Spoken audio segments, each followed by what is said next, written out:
घर घर जाकर बर्तन मांजकर अपना और बेटे का गुजारा करने वाली माँ को एक दिन बेटे ने टीचर का दिया हुआ एक पत्र थमाते हुए कहा, अध्यापक ने यह पत्र आपको देने के लिए कहा है। उन्होंने कहा है तुम इस पत्र को अपनी माँ को देना। उसकी माँ ने जैसे ही वह पत्र पढ़ा वह मन ही मन मुस्कुराने लगी।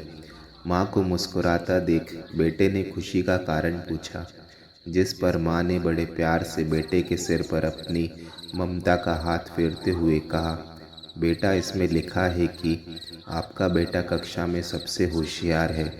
हमारे पास ऐसे अध्यापक नहीं है जो आपके बच्चे को पढ़ा सके, इसलिए आप इसका एडमिशन किसी और स्कूल में करवा दीजिए।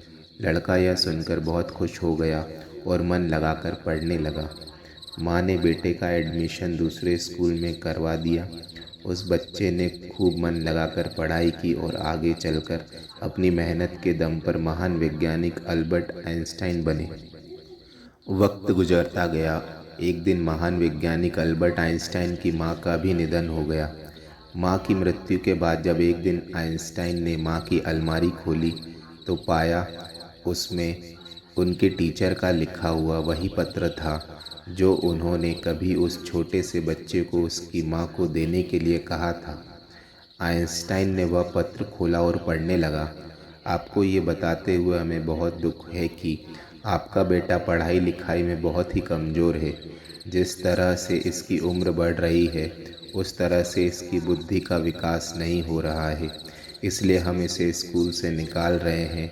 आप इसका एडमिशन किसी दूसरे स्कूल में करवा दीजिए, नहीं तो घर से इसे पढ़ाइए। जिस प्रकार पत्र पढ़कर आइंस्टाइन की माँ ने अपने बेटे की सोच बदल दी, ठीक उसी प्रकार आप भी जीवन में मिलने वाली कठिनाइयों का हिम्मत से सामना करते हुए अपनी सोच बदलकर अपने लक्ष्य को प्राप्त कर सकते हैं।